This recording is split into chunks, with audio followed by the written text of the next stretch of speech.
This is Port of Entry. If you were to walk down a certain street in downtown Tijuana and close your eyes and take a big whiff, you might just think you're in the Caribbean. On Calle Segunda, right in front of the Mercado de Artesanías, is a Haitian restaurant called Labadee. The owner of this restaurant is Elena. Hola. Como de Brasil, para aquí, como más o menos 11, 12 países, mucho complicado es la vida de Elena nosotros. and her husband went through a very long and perilous journey from Haiti to Brazil to Mexico, passing through nearly a dozen countries in search of a better life, until they finally arrived in Tijuana in 2016. The first 3 days, they had to sleep outside under the rain until they gained access to a migrant shelter. Porque aquí más seguro, más tranquilo, porque nosotros muy diferente con todos. At the shelter, Elena and her husband were surrounded mostly by Haitians whose plan was to seek asylum in the U.S., but Elena and her husband had a different idea. Mi marido después un mes mejor aquí en Tijuana, no que nosotros busca They casa, decided that, instead, they would stay and try to build a life in Tijuana. Yo enfermera. Yo pasa como 7 años, casi 8. Trabajo en Haití. Though Elena is trained as a nurse and worked around 8 years at hospitals in Haiti, she can't work in Mexico because her Spanish is not fluent enough. Primero trabajo en restaurante de mexicana. Yo pasa 6 meses. So she first started working as a waitress at a Mexican restaurant where she said she learned to cook Mexican food. Her husband's first job was in a maquiladora and selling things in the borderline. They wanted to start their own business, so they looked around downtown Tijuana for a place, but they didn't find anything. Until... Este mismo sábado de la mañana yo despierta para explicar a mi marido esos sueños. ¿Sí me entiende? Yo mi marido fui por centro.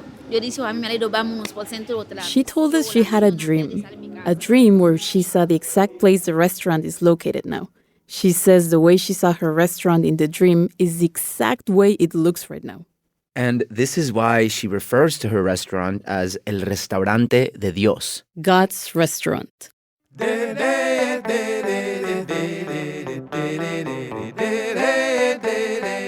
From KPBS and PRX, this is Port of Entry, where we tell cross-border stories that connect us. I'm Alan Lilienthal. And I'm Natali Gonzalez.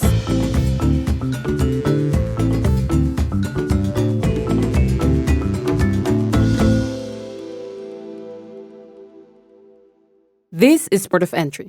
We will be back after a short break. Now on The Finest. In San Diego and beyond, Our Lady of Guadalupe has morphed in meaning and form over the past 500 years. She can be a source of comfort. She can be a source of pain. Her power comes because she has all of these different facets to her. Listen now wherever you get your podcasts. From KPBS, you are listening to Port of Entry. Elena's restaurant opened for the first time on December 14th of 2021. That's right in the middle of the pandemic. She's part of a sizable population of Haitian immigrants who have settled in the border city in the last decade. In January 2010, an earthquake of 7.3 on the Richter scale hit Haiti, devastating a country that was already facing an economic and political crisis. The Caribbean island nation of Haiti has been rocked by its biggest earthquake in more than 200 years. These people were the lucky ones. They got on the last flight to Miami out of Haiti just after the earthquake hit. Casi 2,5 millones de personas perdieron sus hogares en un país cuya población apenas supera los 10 millones de habitantes. This morning I want to extend to the people of Haiti the deep condolences and unwavering support of the American people following yesterday's terrible earthquake. The nation was left in chaos and disarray, and many people had no means to provide for their families.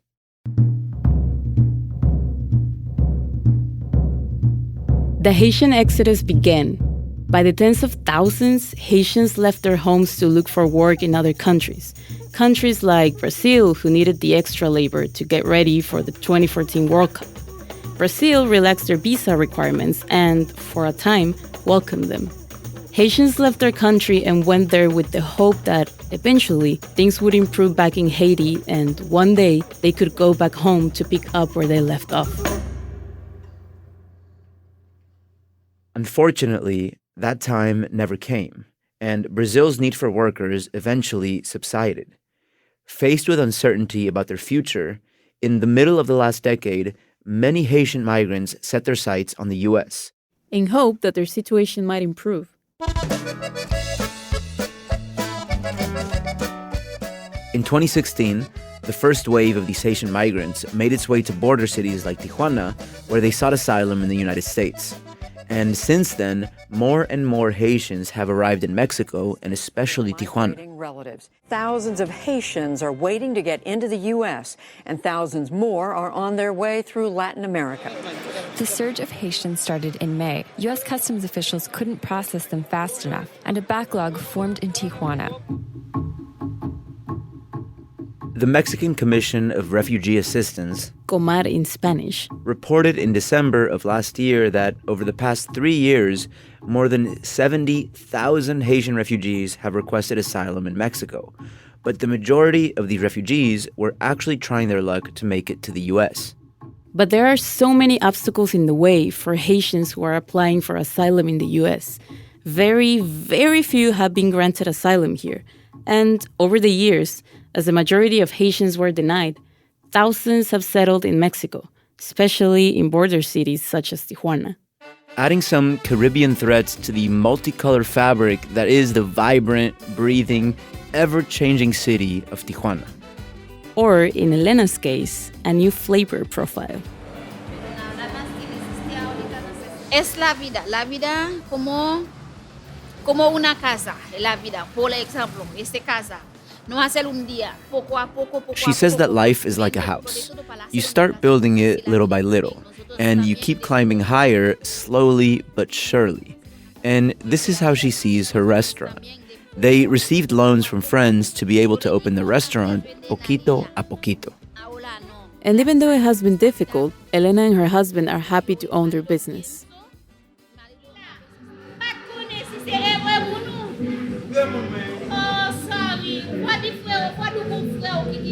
Elena said she asked God for a business so she could help people by giving them food or work. She likes to give work to other Haitians stranded in Tijuana.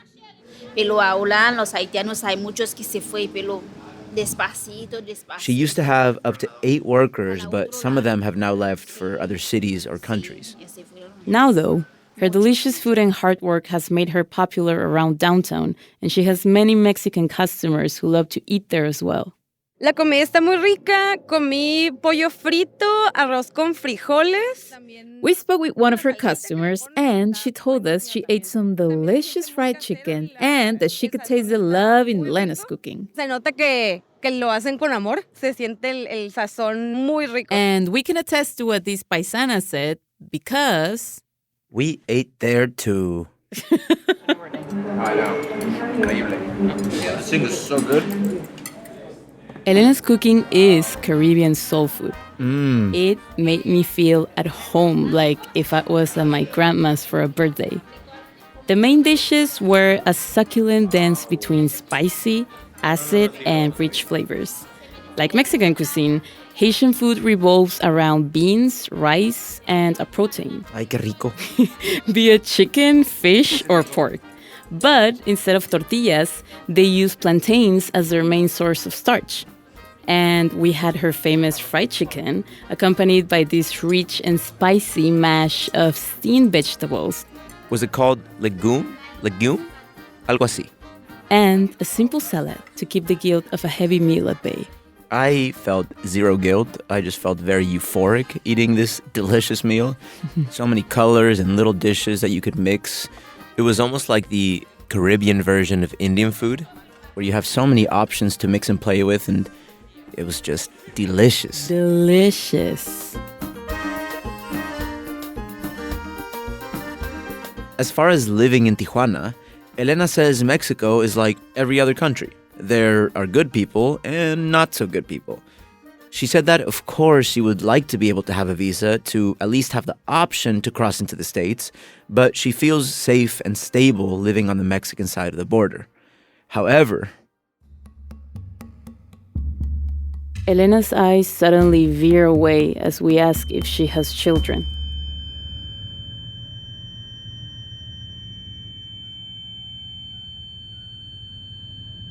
Porque yo siempre duele mi cabeza. Yo siempre triste para ellos.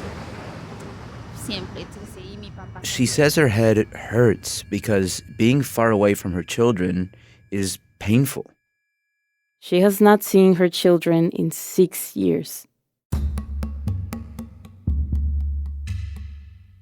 Elena and her husband have 3 children that are now 12, 14, and 16 years old.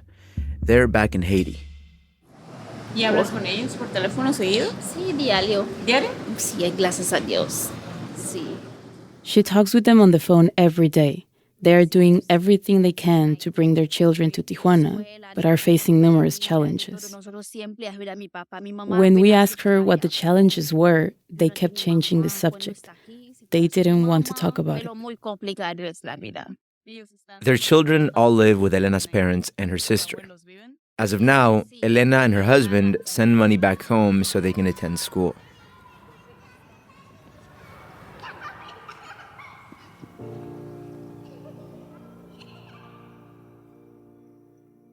This is Port of Entry. We will be back after a short break. Now on The Finest. In San Diego and beyond, Our Lady of Guadalupe has morphed in meaning and form over the past 500 years. She can be a source of comfort. She can be a source of pain. Her power comes because she has all of these different facets to her. Listen now wherever you get your podcasts. From KPBS, you are listening to Port of Entry.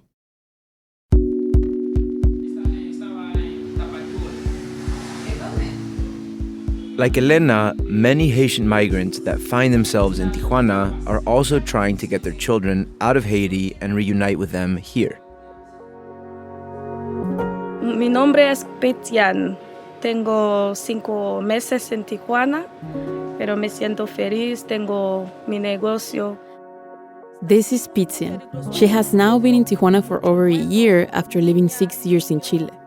She loves Mexican food and learned to cook Mexican dishes to get a job. Petiane started working at her boyfriend's family restaurant, a couple of blocks away from Elena's restaurant. She is now the proud owner of a hair salon in Tijuana's red light district. Yo tengo una hija Haití. Es muy difícil para tener papel en Chile. 6 años sin papel, no ir a ver mi hija. Petiane decided to move to Mexico because she says in Chile, the process to bring her daughter from Haiti is very complicated. Tengo papel. Puedo traer mi hija. Me siento feliz porque casi 7 años sin verte mi hija. The same day we met her, she told us she was very happy because she finally finished filing the Mexican immigration paperwork and was looking forward to seeing her daughter again after 7 years. It is over 3,000 miles from Haiti to Tijuana. How would these women, refugees in Tijuana, actually manage to get their children here? When we asked both Elena and Petiane about their own journeys from Haiti to Latin America and through Latin America all the way to Tijuana, an uncomfortable silence took over both conversations. Elena would only say it was a very, very bad experience. Yo no me gusta palabra. A veces yo también, yo está triste, por eso no me gusta alguien platicar a mí de estas cosas. No me gusta. It is well documented that the journey through Latin America is remarkably dangerous for migrants. They are targeted by gangs, cartels, human and drug traffickers. Women and children are especially vulnerable. Es muy peligroso, muy peligroso. Hay ladrón, se mataron muchos de nosotros, se violaron. Hay animal muy peligroso. Acá también hay ladrón, viene a robarnos.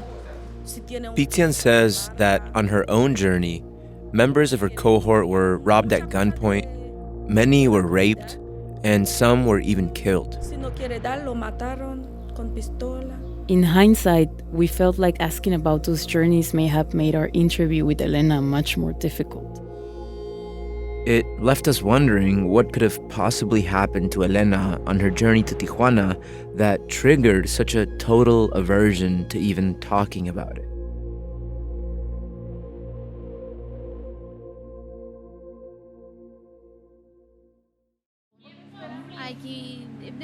Whenever we talk to Elena about her children, her demeanor changes. Ellos sin mamá, sin papá, ocupa afección de mamá y papá. Ellos también tristes. Elena says every child needs the affection of their parents in order to be happy. Holding her arms close to her body, her eyes turn glassy with tears. She glances at her partner with a half smile, like she's smiling in pain. Pero cuando niños vive con mamá y papá más, ¿cómo se dice? Más feliz. Más feliz. ¿Cómo se llaman? Uno se llama Widensky, uno se llama Nelson, la otra se llama Kesson. Sí, porque quiere ver a mí, pero cuando... Since the wave of Haitian migration to Mexico began in 2016, every year thousands more arrive looking for a better life. Many of them have decided to make Tijuana their new home. Like Elena and Petiane, some see Tijuana as a place where they can hopefully reunite with their children. Others remain waiting for a visa to cross into the United States, and many others are still trying to figure out what to do. In the meantime, a plate of Haitian food is always ready at the table.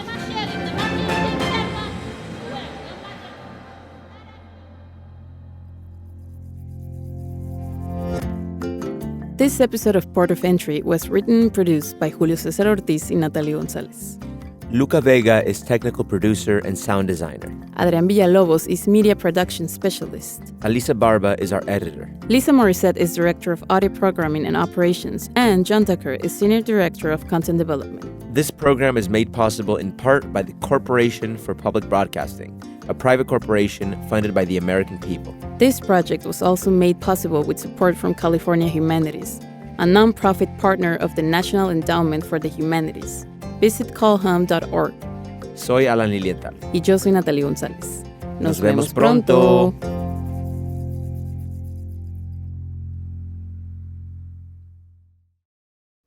Now on The Finest, we examine an icon. Our Lady of Guadalupe has been a powerful symbol for 500 years, and artists have reimagined her as a source of resilience and pride.